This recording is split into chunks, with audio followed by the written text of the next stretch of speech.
Hello, hello, sir. Mr. Cassidy, how Hello. you doing? I'm doing good. How you doing? I'm not too bad, thanks. I like So your shirt. Feels very appropriate. it was very on. I thought it was very on point here. So listen, congratulations on this new set of short stories. I'm quite curious before I actually talk about the stories. I don't want to obviously don't want to spoil too much of the stories themselves, but before we talk about the stories, can you kind of was it always your intention to release an anthology? And was Rest Stop always going to be kind of like the centerpiece for those stories, or was that just something that happened kind of organically, by happenstance, a bit later on? More like the latter than the former. I've always wanted to do a short story collection. I love short story collections so much as a reader. And there are several short story collections that were like immensely important to me and from like formative years. Hmm. And so, I keep a note in my phone of like titles for short story collections and I have like a Google Doc where it's like here's some short stories that can go with other short stories and stuff like that. But I had no like imminent plans to release this until Rest Stop, which was published in 2024. Oh Yeah, no, yeah, 2024. I'm forgetting what year it is currently, let alone I what year pretty other much the things same came as out. well. Yeah. So that came out through Shortwave, which is a Hmm. very indie press, and it became their top seller, and it did really well, which I'm very gratified for. And then after that, around 2025, um, in part due to the sales of Rest Stop, but also due to the fact that Shortwave is an incredible publishing house and has you know dozens upon dozens upon dozens of equally amazing books. Um, they got this incredible distribution deal from Simon and Schuster. Right. And so from that point on, shortwave titles were going to have like much wider distribution. They would be in bookstores nationwide, and there'd be an audio imprint potentially, and all this stuff. And since Rest Stop was their top seller, shortwave was like, well, we should re-release it with this Yeah. distribution deal, you know. And we were like, well, we don't want it to just like be a straight re-release and Yeah. ask the same people to buy the book again. Slap a new cover on it and be like, yeah, can you help us out? Yeah. And so we were like, well, we should include some short stories with it. And I had already done four chapbooks with them Right. that had just been kind of individually released. And so we're like, okay, we can include those. So that's a little sweetener. Because, that 20 copies were sold per. So, like it was a very modest reach that the chapbooks had. So it would kind of be new. But then I was like, well, I've also got like some other short stories that were collected in other anthologies and stuff like that that I think I can collect now. And then I was like, I have, again going back to my lists, I have like five or six other short stories that I think would thematically be appropriate to all of these other Right. stories, particularly since if we're including Rest Stop essentially like theme for everything else because it is, the novella. It's kind of the Yeah. centerpiece.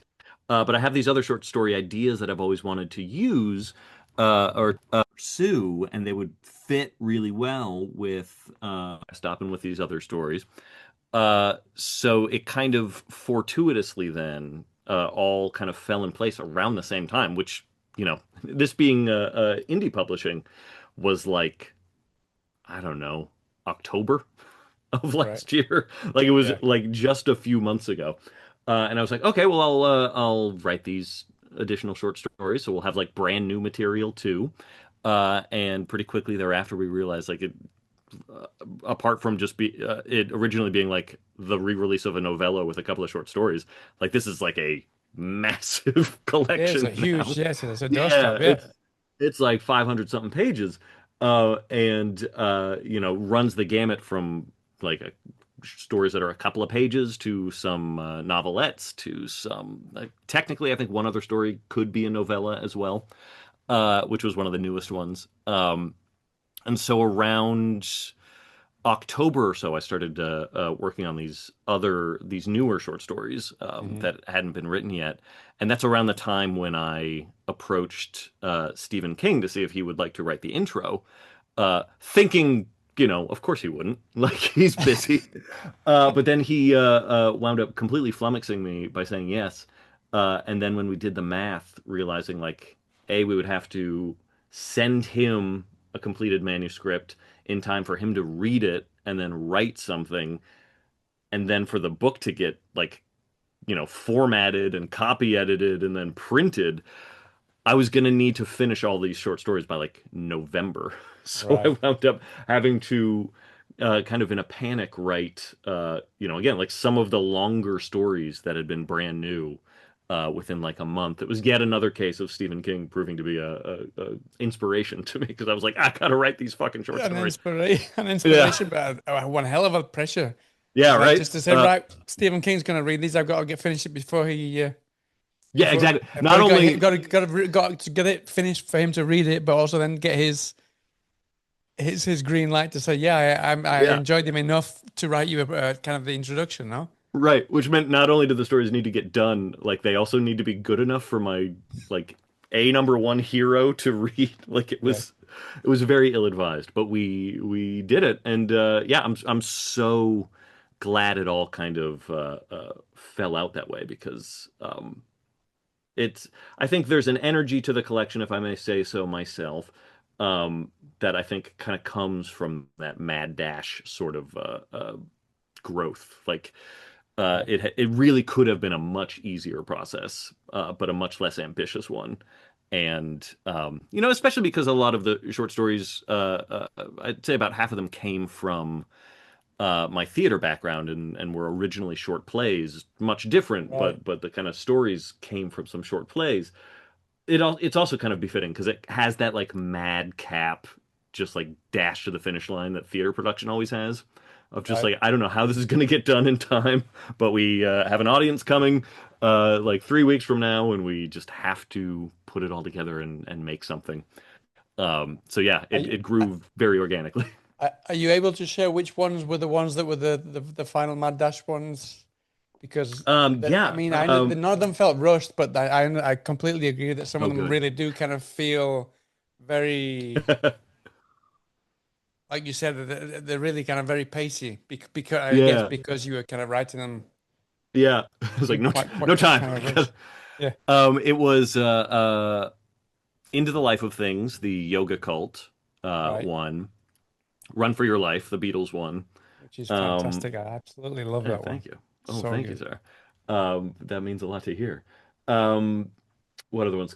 Come and now I'm forgetting what's in the collection. But a couple other ones. Yeah, But yeah, as you know, having read it, like Into the Life of Things and Run for Your Life, like that alone is probably like 120 pages or something like that. yeah, Like they were not short stories. I saved Run for Your Life for the very end because I was like, that'll be the easiest one to write. It's like this yes. little Poe sort of homage about the Beatles, which is a subject I can just riff on I for know you're a big fan of the Beatles. Yeah, I see you share lots yeah, of stuff putting on it mildly. Instagram. Yeah, So it was like this will be a piece of cake. Like that'll be my dessert after I finish all the other stories, and that wound up being the hardest story to write, and kind of taking the longest. So I was really regretting the fact that I saved that one for last, but it needed to happen that way. yeah, no, of course it did. Yeah, I mean, I'm a huge Beatles fan myself, but I mean, I imagine you already knew a lot of the stuff that because it's like it's a historical horror story Mm. in reality. But I imagine you really kind of had to do your homework to make sure that kind of all those. I don't want to give too much away, obviously, but it really kind of gets into the nitty gritty of how the Beatles rose to fame. So I, that ha- must have made it even harder to get it done in such a short space of time, no? I didn't need to do that much research No, actually. Like the yeah, research that I needed to do was like looking up what like Woolton looks like and stuff like right, that, like the actual like sensory details. Like what does the churchyard look like around where the fete was when John met Paul and things like that, or like how do I spell Ivan Vaughn's name? It was like little things like that, because the rest of it, like it's an idea that I have like war gamed in my head for decades anyway, yeah, and just kind of always teasing out the implications of what might happen if that happened, or uh, I've just kind of always been obsessed with in the Beatles story in particular, how it is this, which the story kind of, I think, explicitly articulates, how it's this combination of luck and genius at the same time,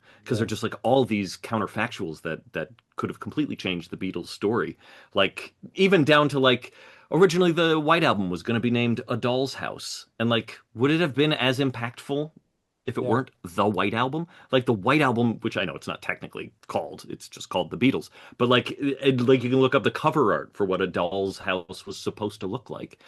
Yeah. And it's this kind of very typical psychedelic sort of album cover. But they eventually decided to like go with the white and to just call it a self-titled album that became known as the White Album. And like so like even like those little grace notes are like it feels like the iconography was almost predetermined. Or which the story does mention, like Beatlemania happened because the Kennedy assassination essentially was like 3 months beforehand, and like kids in the US needed something to be excited about. There was a Yeah. vacuum for attention there. It wouldn't have happened were they not also a phenomenal band, but like the timing was just like so fortuitously right at so many times. Yeah. So there's like just kind of this universal blessing to this amazing story anyway. So talking of So that, sorry, no, I was going to say, talking of kind of, you think things that happen. I actually wrote that down. Luck is where talent meets opportunity is a hmm fantastic phrase. But I yeah. mean, you mentioned there about the fortuitousness. I'm quite curious if you feel that any of the things that you've released so far maybe have been, and the luck, I don't consider them to have been luck, successes through luck, but Yeah. maybe in your eyes, maybe you think something maybe gave them a bit of extra luck and made them kind of more successful than you All the expected time. all Yeah, the time. like Yeah, all the time. It's because, just personally speaking, my journey professionally, um, obviously I'm very happy with where it is right now. But for 20 years, it was just like the most like teeth grinding frustration, and like I was a very ambitious person, and moved to New York to pursue first classical acting, after having coming from an acting program where like I was one of the star pupils. I was a very special little boy. And then I moved to the big city, and it was just kind of like, well, we don't give a shit. Like, this is New York. Like, you better find a way to stick out if you can. And then so after doing that and like fighting in the trenches for a long time for just like a scrap of attention, then I became a playwright. And it was like, just kind of a similar constant feeling of uh, not just like trying to open a door, but like scratching at a wall to even see where the door was. Like, it was just like I couldn't find a way to break through. Not even for like, fame in quotes, but just like to like make a livable wage. Like it was just like this yeah, feeling of like immense frustration with not being farther than I felt like I wanted to be. Um, and it wound up in this, not to be too cute, this long and winding road, to eventually going back to writing novels and short stories yeah, and stuff like that, which is something I'd grown up loving to do. And then some doors started opening. And this is, again, like 15, 20 years into a professional journey. And now I'm like, thank God for that. Like, if like, I feel so much better prepared for the kind of obligations that a career like this requires. And not in maybe obligations is even too harsh a word too, because I deeply enjoy it, and I enjoy it in no small part because like I was so starved for attention for so long, as an actor and a playwright, that like the timing, I'm so grateful that I wasn't doing this when I was 22, and instead yeah. of like my first book came out when I was my first like proper book that was all mine came out when I was 40, and it was like amazing. Like I feel so much more level-headed. I've got all these ideas that I've actually been able to like marinate on for a long, long time. I've got a huge back catalog of plays that like taught me how to write well and write dramatically, some of which were adapted for this collection and stuff like that. So like I could certainly vent my complaints about things that haven't happened yet or whatever. But I think coming to being a traditionally published writer, which publication and publishing is such a uh, roller coaster of an industry. It is such a challenging industry, just even on like a base professional level to navigate emotionally without like just losing your mind. Sure. And I feel really, really grateful that I was able to kind of start it after having already been through decades of surviving the theater and surviving TV and film and stuff like that. It's just made everything like infinitely more uh, workable, I think. And it's Yeah. so yeah, long answer, slightly less long. I kind of think that's the case for everyone. Like things happen, not to be too woo about it, but like things tend to happen when they should happen, not when you want them to happen. But that is not a bad thing. To quote the Rolling Stones, you can't always get what you want, but if you try sometimes, you just might find you get what you need. Brilliant. But at the same time, I kind of felt like maybe I'm, but listening to the way you kind of describe your career, it sounds like the run for your life story is very, very autobiographical in quite a Yeah, lot of ways, no?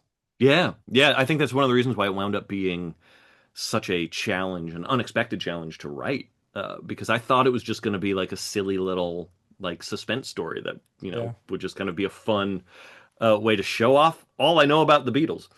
Yeah. And then as I started writing it and like really getting into the character's head, which it's one of the only pieces that's written in first person, and it's just Yeah. kind of you are marinating in this very bitter, neurotic sort of headspace, which was also like calling forth upon like a lot of like the darker moments of the sort of previous couple of decades, and frustrations that I think everyone has felt, and like even like industry frustrations or generational frustrations. This feeling of like, uh, you know, used to be if you like were moderately successful in the arts, you could have a middle class income. You could buy a house. You could like set down roots and stuff like that. Just because like your album, it didn't even have to go platinum. It could just get like played on the radio for a little while, and like you could have a decent life. You could even become rich. And now it's like that's fucking impossible. Like Yeah. you have like 10 musical acts that can maybe become mega rich, and then everyone else is just like desperate for any sort of stability. And I think publishing is really no different. It's incredibly hard to make a living as a writer, let alone the sort of examples that were set by our parents' generation of like Yeah. you have a bestseller and suddenly like the world's your oyster. Now it's like you have a bestseller and you better hope you have five more of those if you want Yeah. to Better hit the continue ground running renting because your apartment. otherwise, yeah, Yeah. exactly. Yeah. Uh, so like I was able to like explore those kind of feelings too, because this story is about a frustrated musician now who's like objectively incredibly talented, and he finds himself like only able to just be in like the world's worst cover bands, touring like middle of nowhere bars, and the bitterness that he's feeling about that poisons him to such an extent that he does like a really horrific, ill-advised thing that seems like it's going to work out, and it turns out, success is not just talent meets opportunity, but there's like that X factor too, Yeah. or like the opportunities and timing aren't quite the same as you would think because like one of the many kind of theses that I got to explore with that particular story was that like the Beatles were blessed by timing and by genius, but they were also blessed by the fact that it was four of them, and like the chemistry that comes off of that story is in some ways imperceptible, but also like so important. Like every record is an interplay between these four people and like the neuroses that they're bringing to it, and the joy and pain that they're bringing to it, and that goes away if it's just like one really talented guy. Yeah. And so Honestly, you like we mentioned Mick. I don't spoil it, but you mentioned like Mick, the Rolling Stones kind of turned into Mick Jagger essentially hmm compared to the Beatles. But the yeah, Beatles aren't the Beatles without all four, all of yeah, the members. Yeah. yeah, like just kind of the wave of bands that followed in the wake of the Beatles. Like, what a blessing that was, too, because they Yeah. were kind of trying to replicate that formula. Like, we wouldn't have half of the Beach Boys' most brilliant albums because, like, they were competing with the Beatles. Yeah. And there's some fun Brian Wilson lore in in this story as well. But now I forget why I was going on that tangent. But like was I in this story? Yeah, In your absolutely. own Like story, yeah. I yeah, also like felt, I also felt that that the character, I mean, it's told from from his perspective, but at the same time, he knows he's doing all these things that he knows are wrong, and you can feel that he's kind of almost apologizing for the things that he's doing, even though he's doing them. mm, Was there any specific reason for that? Why you wanted him yeah. to kind of be this antagonist? Really, is what he is. But at the same time, he's kind of empathetic and he's apologetic for the things that he Oh, knows he shouldn't really be doing, right? I'm glad to hear that he was empathetic. 'Cause, yeah, he was. I was so delighted in the best of ways as a just as a writer, as that character was kind of coming further and further to life. Uh, how pathetic he is, basically. Yeah. And I think any sense of apology comes out of that pathos and out of Hmm. that patheticness because like some of his complaints are valid. He is very talented, and he is born in a bad time to to expect a sort of embrace when you are that talented. Um, but he's also, I mean, I was going to say he's lazy. He's not lazy because he does a lot. Like, this is a lot of work, Yeah. this project he undertakes. But there is a certain kind of laziness to him, and a certain kind of assumption that Yeah, that is, he deserves something yeah, more. there, Yeah. I don't describe him, but there's very like white male privilege coming off of him. Yeah. So like I think you'd be forgiven if that's what you assumed he is, because Mhm. there's just like this feeling of like I am talented and I deserve I this, deserve all of this. Yeah. um, and I think we've all felt that regardless Sure. of our station in life and stuff like that. So I think there's something also relatable to the first part of his plight. Um, and then, as things start to go off script and he has such success for a little while emulating what he's seeking to emulate, but then the story stops um, kind of cooperating with him and like he Mhm. gets received in ways that he shouldn't be, according to him. I think that's also really relatable too, this feeling of like I'm doing everything right. Like Yeah. not only do I feel like I'm doing everything right, like I'm following a template that historically That's works, worked. Yeah. and it's not, and that kind of starts to drive him insane, and kind of propel that story to where it ends up. And that also feels very that feels very relatable. I think to a lot of people of like that. Even that kind of speaks to the moment of time we're in, of like we're all none of us are hopefully committing horrible crimes and manipulating time travel, but like I think we all kind of feel like I'm doing everything I was told I'm supposed to do.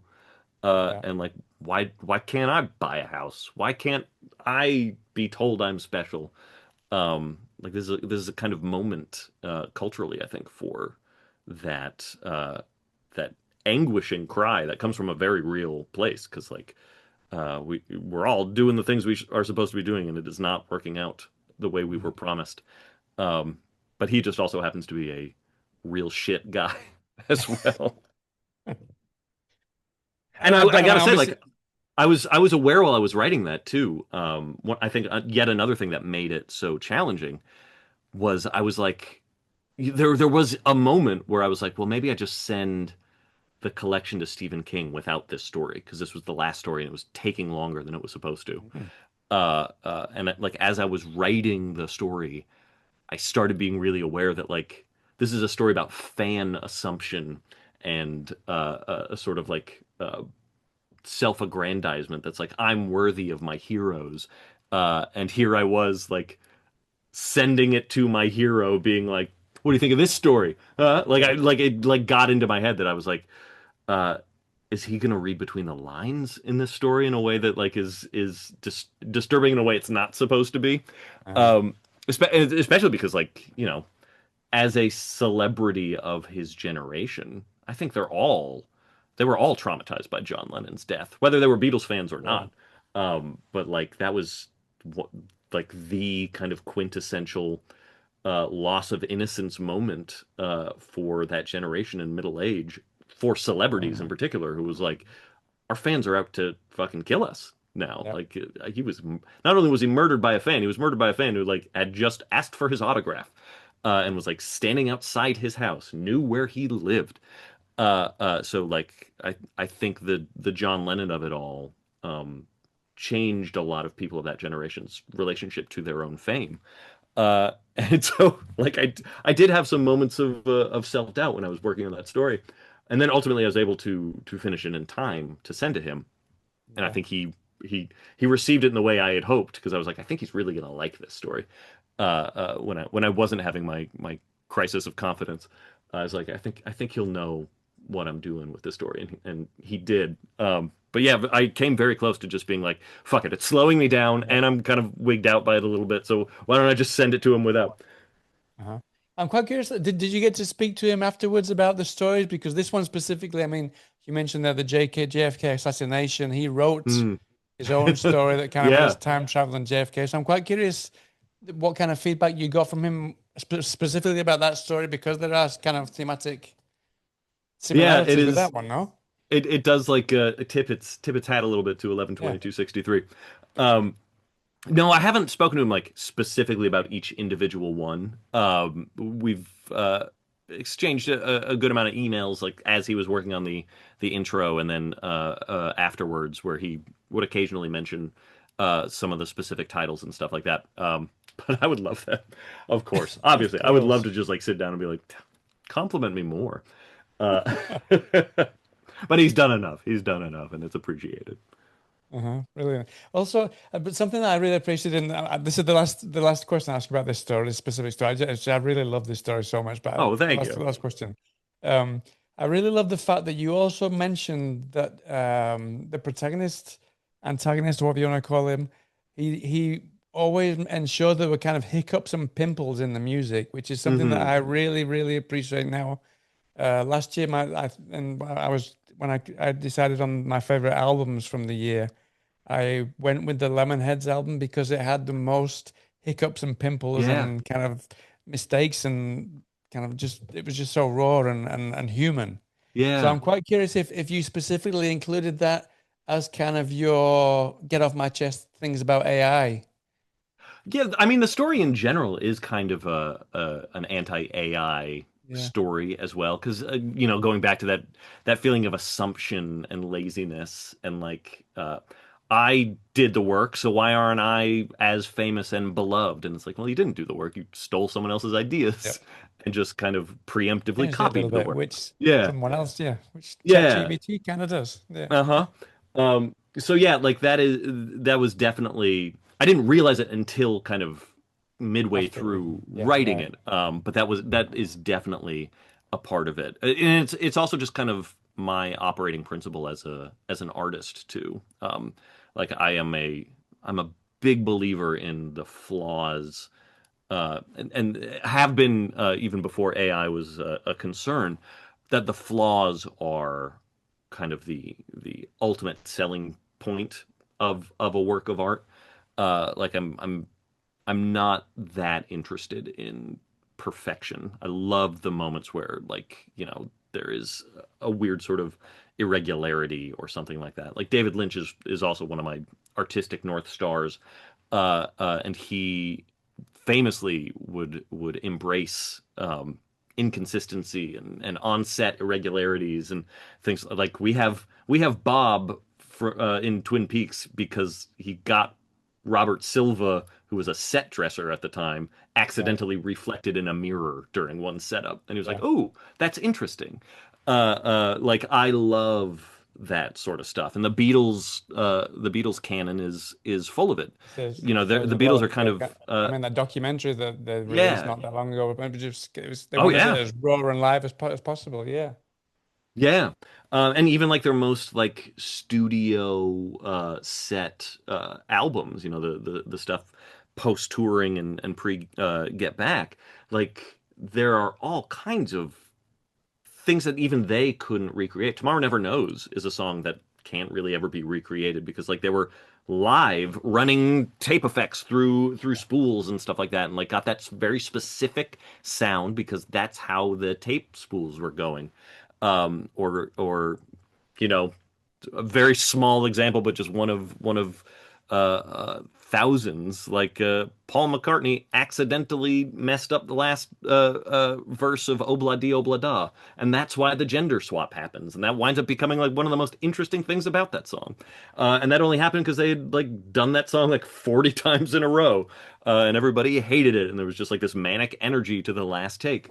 So like that to me is where um the real purpose of art comes from. Like you have your precision and you have your practice and you have your innate talent and stuff like that, and then there's also just this moment where like something happens in the room and you're like, okay, that is canonically the thing. It is a reminder I have to like tell myself too, because I am a notorious tinkerer with drafts and stuff like that. So like Right, editors have to cut me off or I will right. be like, I've tweaked a few more, like I've changed a few more lines. Like we cannot go to press because like this one word is wrong. And Yeah. eventually like I just have to be like, this is there's a lyric from Ani DeFranco that I kind of go back to as a culminative, which is people used to make records as a record of an event, the event of people playing music in a room. And I'm like, yeah, that's once the draft is out of my hands, like that's what it is. It's just a I see record it. of an event. Yeah. Like this was just the words that came out on the page at this particular time, and that's it. Uh-huh. Because I love that. Maybe that's a theater thing too. Like there's just kind of a Yeah, love maybe, of but no, no, I get it. I'm very much a perfectionist as well, mm, especially if I, after the fact, if I see something that I've made a mistake, as yeah, much as I love music with its mistakes and its pimples and all those kind of things, as soon as I see my own mistakes, I'm kicking myself all day long. Yeah. yeah. That But like said, sorry, the no, I Beatles, was gonna, I Feel Fine starts off with feedback, which was a mistake, and that was the first recorded feedback in rock and yeah, roll. Like it's mistakes are great. yeah, no, yeah, that. Having said that, though, I understand. I think I read this on one on your on Instagram or the social feed on that you said that you had quite a struggle deciding on the track running order of these stories, very much till the very last minute. No, Yeah, we did swap orders around for a few things for as long as I was allowed to. Because again, a tinkerer.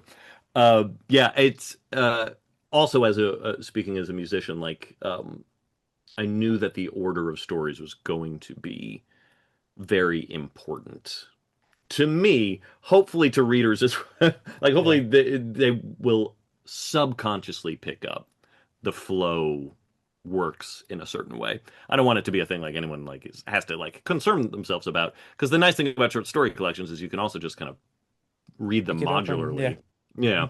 But if someone were to read from front to back, like I put a lot of thought into the flow in the same way I would put into like an album or a Yeah. mix or something like that. And yeah, there were a lot of moments where I probably drive to Alan, the publisher, crazy because I was like, oh, you know what? I just realized like we have the two stories with first person pronouns next to each other, so maybe we should put something in between there, Right. or like we put a lot of thought into. There are two stories that are called Meet Cutes, Meet Cute number one and Meet Cute number two. And originally those had been paired at the end. All right. And then I was like, oh, but I really like in Skeleton Crew how Stephen King follows The Mist, the opening novella, with like one of the shortest stories in the collection, second. So I kind of want to do that here too because it's a good sort of palate cleanser. You don't like make the reader feel like it's just like a lot of work to read the stories. Each one is going to be like a long commitment. I want there to, I want them to get used to the fact that like we're going to be changing gears as often as we can. And Meet Cute number one is the shortest story, so it's like, oh, maybe we should pull it over there. But then, like, what do we call them so that people know that those stories are related? And so it was like a lot of stuff like that. Uh, Yeah, like, and the way like some stories kind of end on certain notes, I wanted to be fresh in someone's mind as they're beginning the next right. story. And those were kind of discoveries I didn't really fully have until I'd read it through a couple of times and we'd set the order of a couple of times. So it's one of the benefits of indie publishing and publishers who are as gracious and collaborative as Alan, that you can just be like, ah, I got a new order. I got a new idea, and we can do that relatively late into the process. Because with more traditionally published stuff, like things get locked very far in advance, and then you just Yeah. kind of have to make peace with it. Yeah. You mentioned the meet cute stories. Those are fantastic. I love those. Oh, well, thank you. I was let down that there was only two because they're really really cool. I mean, I'm not a big fan of kind of these blind date type programs that there's that are all the zeitgeist at the moment. My wife and my kids love them, so I ended up watching them as well. So it's just really really, but it's really fascinating to see how two complete strangers meet. So I'm quite curious if you've got any more ideas planned for those because that would make for a really great collection of just kind of specifically Ooh, yeah, meet two people meeting romantically or not or otherwise. Yeah. yeah. Is that something that you thought about, or have you got other stories that are meet cute three onwards? One of the bonus short stories for the Barnes and Noble exclusive edition is kind of also a meet cute. It doesn't get the super title, although maybe it should have. Maybe we should have made that meet cute number three. Yeah. That would have been fun. I guess unofficially it's meet cute number three. No, I haven't thought of doing that, but that's a really interesting idea. Um, I I I love uh, the ease of that setup. So I'm for horror specifically. Yeah. Um, so I'm always you know that is always one of the options that I come to when I'm looking to like break a story. How does this story start? Like starting with two people meeting is such a good recognizable sort of dynamic because there's artifice happening, there's tension happening, there's hope and fear happening.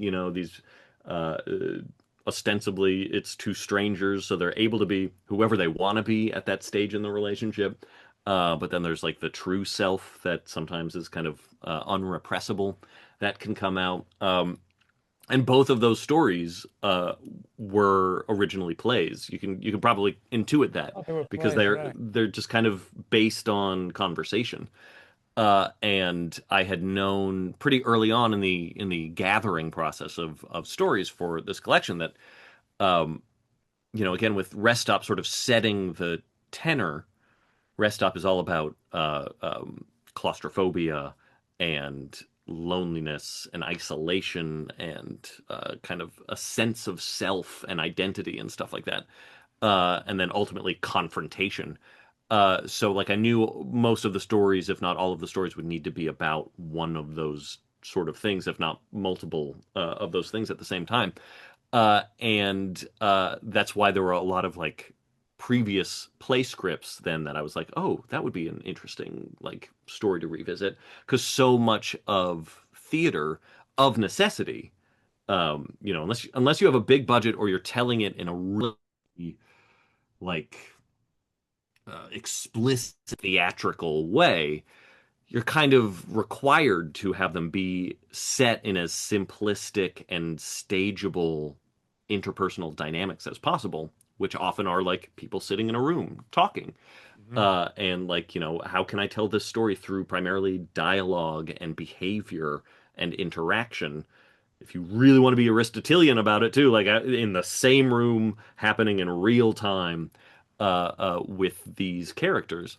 And so like those stories in particular were stage pieces because they are like you're just meeting someone at a bar and you're kind of talking and identities being peeled and kind of motives and wants are being discovered by the characters and by the audience at the same time. So it was yeah, they just kind of felt right to also be in this collection. I think also because like I don't know about you, but I will occasionally experience bursts of claustrophobia when I'm in a conversation. Whether, you know, Uh, whether it's a conversation I want to be in or not. Like I could be yeah. entirely enjoying it and be happy about it. But there's this like social anxiety that clicks in of like, well, God, I've made a commitment to be in this conversation. What if I shit myself? What if I just start Yeah. puking or like, you know, 100%. Yeah, I'm like that saying during the horrific conversation, things. before it and afterwards as well. Yeah. Yeah. Yeah. Yeah. So like and I think those feelings, those fears come through in those pieces because of that sort of feeling of hyper awareness and like I could embarrass myself. I could be the worst version of myself right now in this conversation to this person. Hmm. So like again, speaking to those themes of claustrophobia and entrapment and stuff like that. What better way to feel entrapped than on a blind date? No, but I mean, they're really, really, I mean, this, I don't want to give any of the story away, but I really love the way that they play kind of into our love for voyeurism and kind of eavesdropping. Yeah. And it's just like if you're looking around a bar and you see people and you start telling yourself these stories about what's going on, who they are, what, what they might be talking about. So I would have loved to have read a whole book just about those kind of Yeah. stories. Yeah, they really, really work so well. That's something I'll keep in mind. Like that's a really fun way to group a bunch of stories. I did for a number of years, and maybe I will get back to it because I really really liked the scripts that I wrote and that a buddy of mine wrote as well. I started developing a web series back Right. back when we were all developing web series in the Yeah. 2010s about a an open mic night at a bar, and like each episode would be like another kind of band that plays at that open mic night and like a story behind their song or like people that are attending the open mic night and stuff like that. And I developed a lot of Right. stories and material and stuff for it. Um, and I loved that as a premise for just kind of episodic storytelling Yeah. because like yeah like just like the voyeuristic aspect of it is Yeah. so rich. Anytime I'm at a bar, half of my attention is just on like what stories are happening in this Yeah, place just right based now. on the clothes, the Yeah. looks, yeah, all these Who's different things. Yeah, breaking up, who's hooking up, who's happy, who's exactly. sad.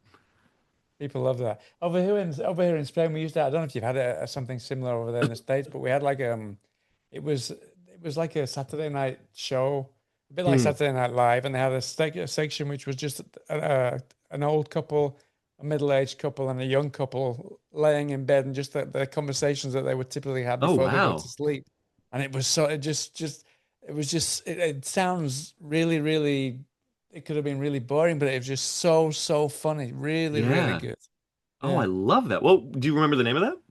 I won't, but I can't remember off the top of my head, but I'll send you a link or something later Yeah, on. please do. Yeah, Because like yeah, I will like do. some of the most important conversations in our lives happen when we're just in bed with our partner. Exactly. But I just love the fact that it was like a young couple, a middle-aged couple, and an Yeah, older couple, and kind of the same type of conversations, but 20 or 30 years difference between them. It was that's fantastic. It really really works cool. so well. Yeah, yeah. So also I don't think you're or maybe I'm wrong. Maybe I'm reading between the lines, but I don't think you're a huge fan of Christmas. Is that would I be right in saying that? How dare you? It's the happiest time of the year.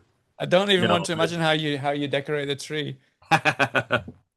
tastefully, very tastefully, Very, very tasteful, yeah. with human tongues. Um, yeah, I have a very complicated relationship with Christmas, and I let that fly in one particular Yeah. story, and I kind of go into my reasons why in the story notes afterwards. I have, I guess you would I say I haven't read the have. story notes. I've only just read this. I've Oh only read the yeah. stories. I didn't get the Oh, I actual should send those to you. notes. Um, I can send them to you well after they're useful, if you're interested in them. Yeah, Yeah, I definitely. basically I talk about how I there are things about Christmas that I really appreciate. And you know, to start, I'm Jewish. I was not raised celebrating Christmas. I know everything about it because Christmas is as omnipresent a holiday Unavoidable, as yeah. one can get.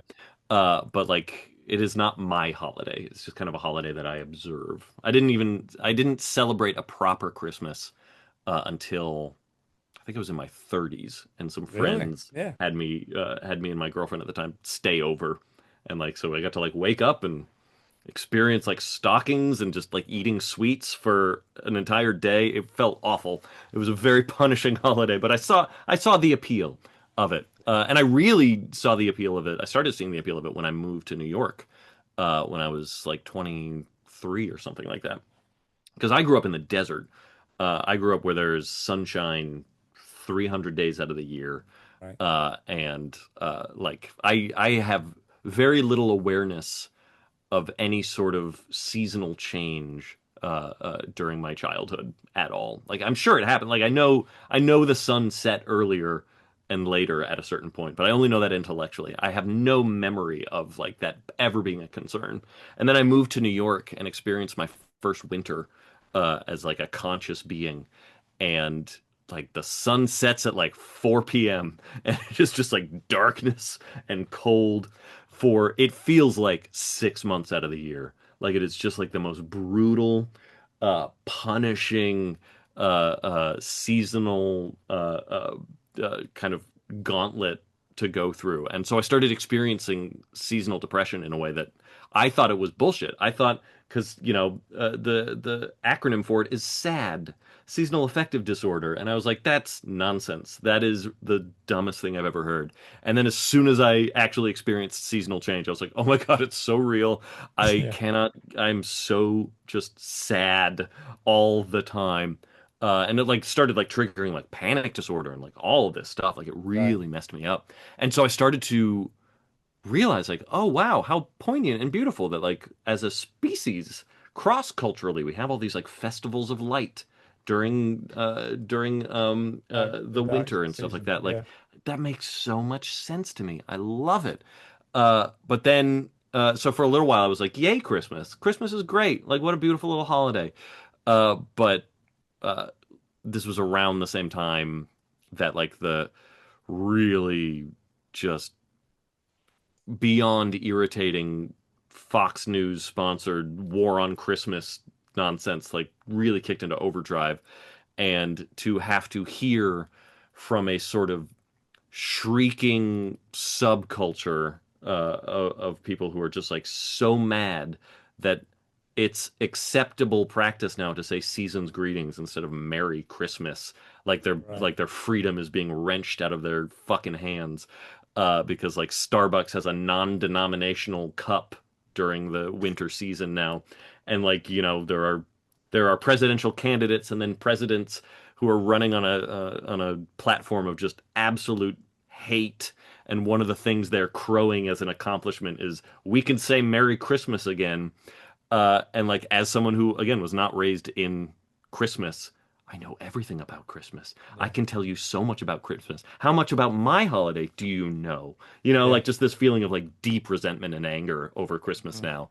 Sure. Even just as like a horror fan, like I went to a drugstore to buy extra Halloween candy on Halloween because we were running low, and they were already taking down the Halloween decorations to put up Christmas decorations. Christmas. And it's like, don't you have enough Christmas? When will you be satisfied, Christmas?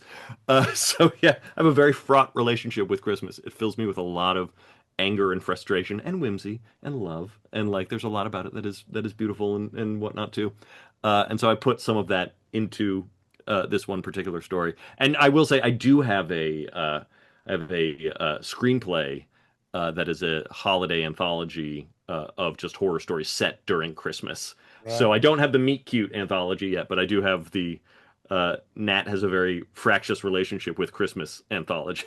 That That's good is, enough because there's some great Christmas set horror movies. That is a oh good thing. yeah. Those are the best things to celebrate at Christmas. I mean, Christmas is kind of like it is the holiday equivalent of The Clown at Midnight, isn't it? Like it's just like Yeah. so cheery and Yeah. so like everything is just like happy and whimsy and la la la. It's the most wonderful time of the year, but outside is just like dark and icy, and people are Yeah. freezing to death, and people are No one wants to go lonely, out. Yeah. and yeah, it's just like I a very foundational memory of mine, horror wise, is of all things.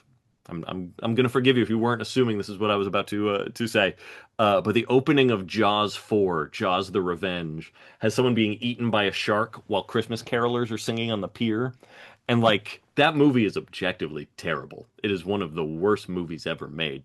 But that cold open, oh, it is. I love it to this day, because that contrapuntal sort of silent night while someone is screaming for Yeah, help in the middle of the icy waters being eaten by a shark just says everything about that holiday to me.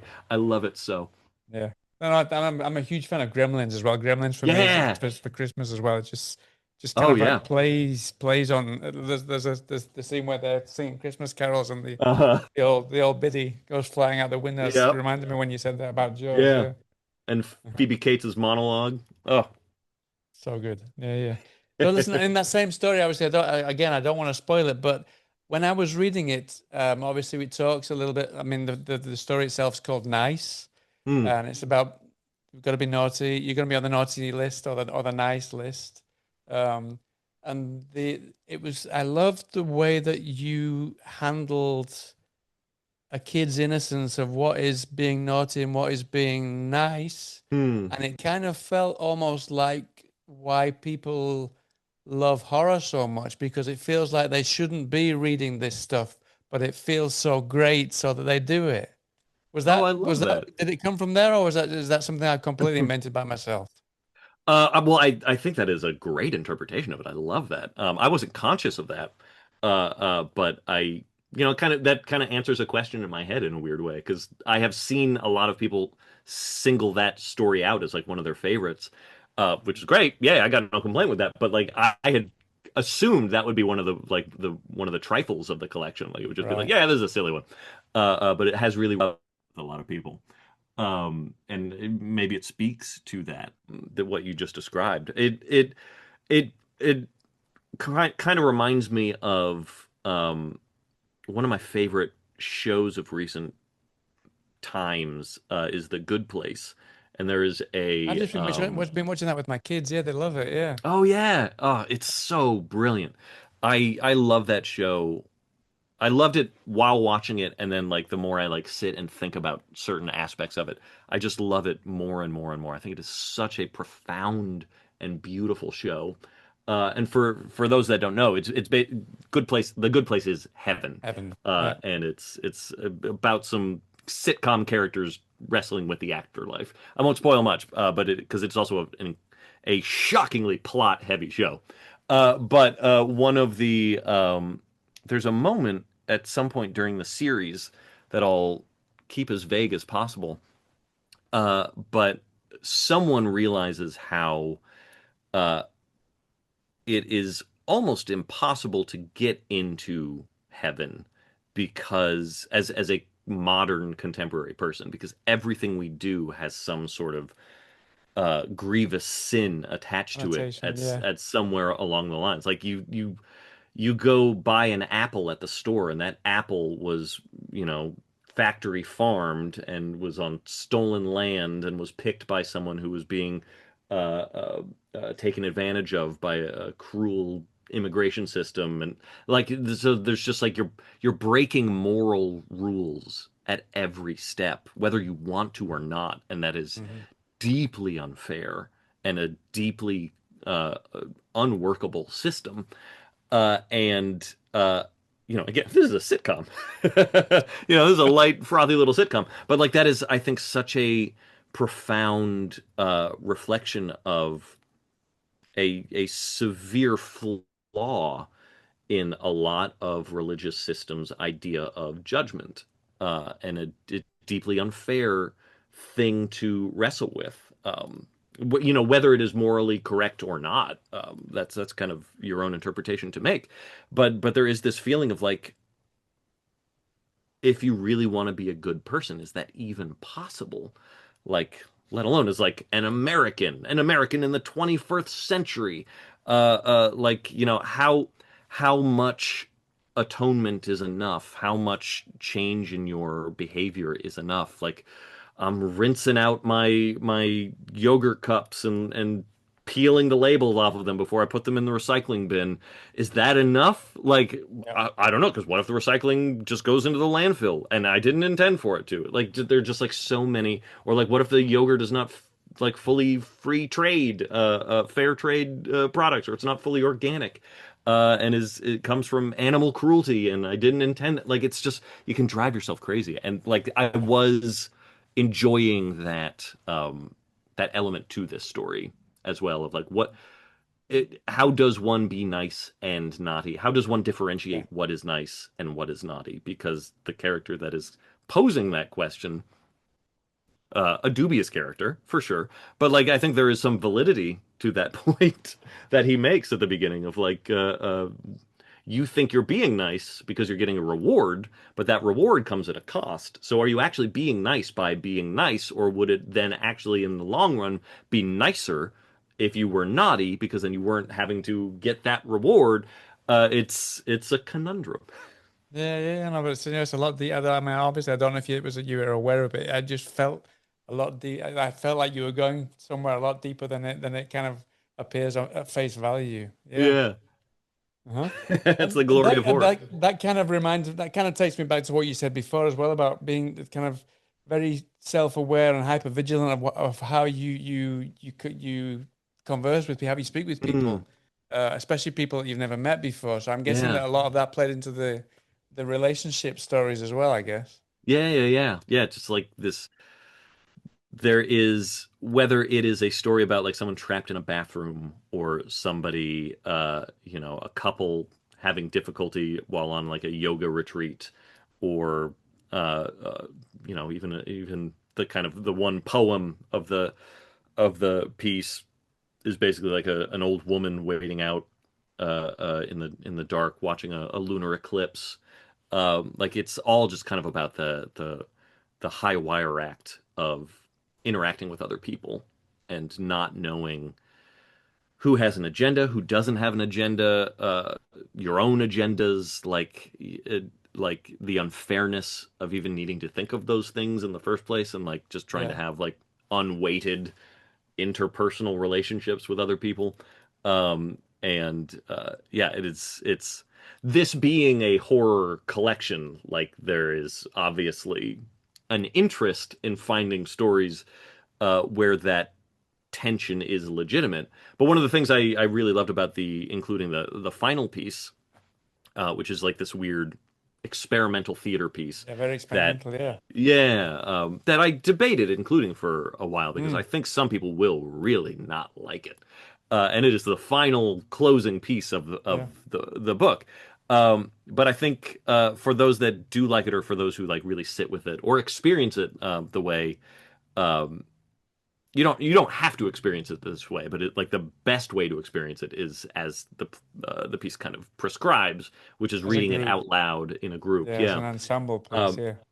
that also kind of was my way of showing like a little breaking light over the horizon after all of these stories that are kind of in one way or another uh, sort of supportive of the idea that like trust is impossible and other people are out to get you, and all these Yeah. things. Like I wanted there to be this moment of a real refracted sort of examination of what identity is, and what the self is, and what humanity is, what life is, what it even means to be like an organic creature, and how we are, as isolated as we might want to feel, like we are made up of trillions of component parts, and we are component parts in a society and in relationships, and like there is communal hope and possibility as well, and that can be a very beautiful and important, maybe like the most important thing, is like Yeah. finding a way to actually cohere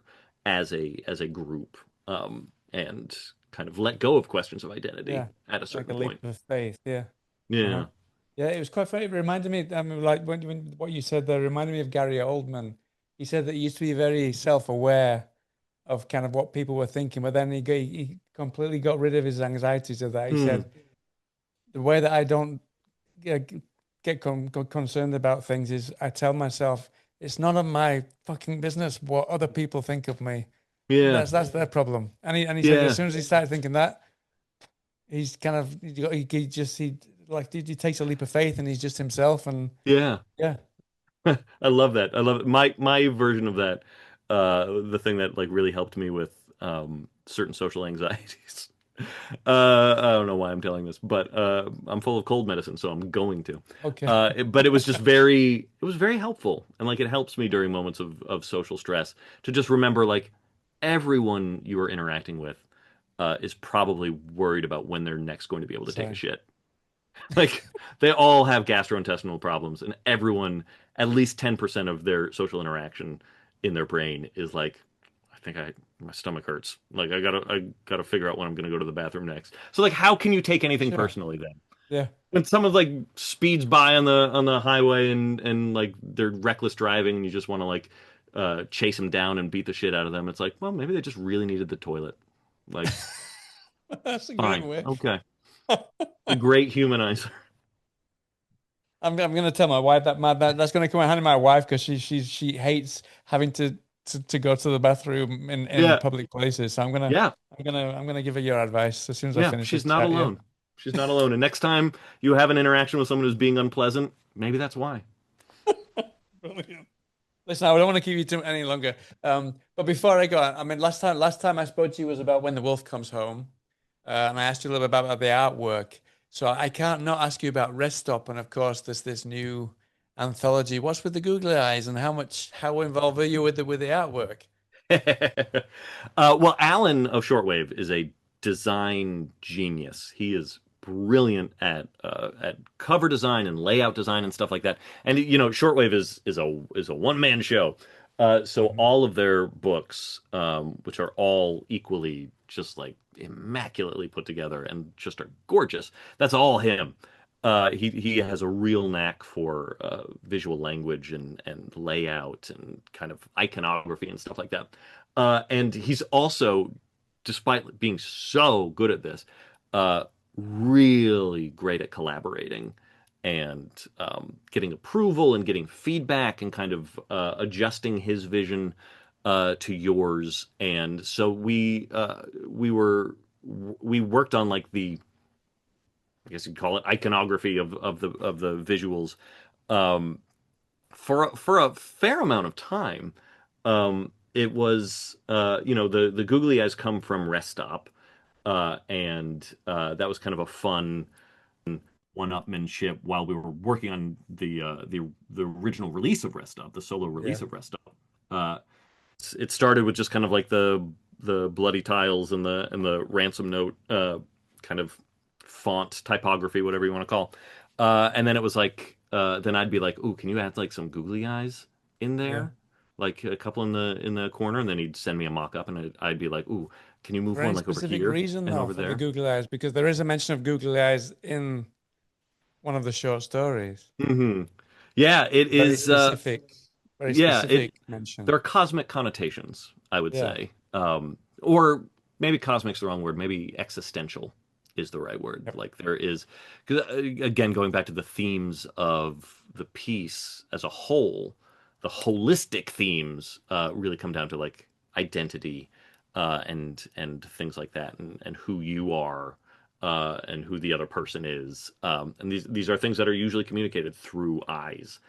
And eyes are incredibly important to us as social creatures Yeah. and as just as base animals too. And there is something I think just delightfully uncanny about googly eyes in particular, in the way that they obfuscate actual sight if you were to put them where your actual eyes go.